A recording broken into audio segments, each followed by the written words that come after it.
In 1995, I joined my first Kairos walk to the Michael unit in Tennessee Colony.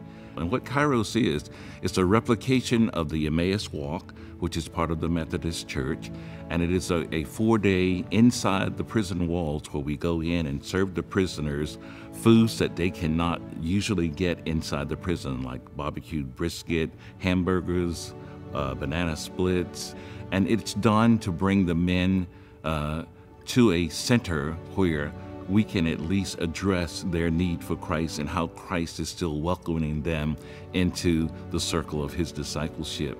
It's a commitment. Once you get involved in Kairos, we build a family. And what Kairos does before we get there, we get people from all types of walks of life, all types of denominations, and we build a team. It's a team that's built on servant leadership.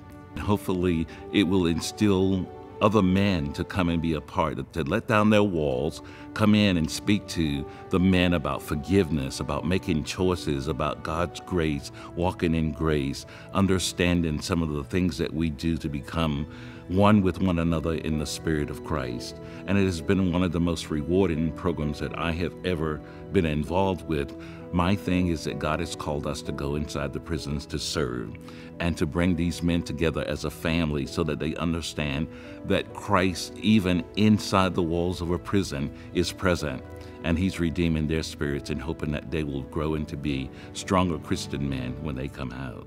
And it's been through the Kairos program that I've been able to meet men, mentor men, bring them back home, try to reconnect them with their families, trying to get them in school to get a degree, trying to get them jobs, trying to get them housing, and trying to get them a person that they can rely on and they can come and talk with if they had a need that they could not understand or fulfill with themselves.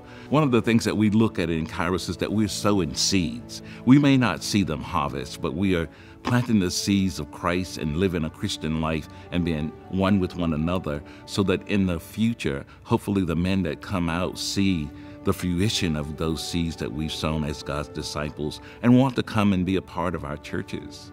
And one of the biggest things that's happening systematically in our country right now is what we call ban the box. And that is remove the box where you ask someone if they've ever been convicted or incarcerated.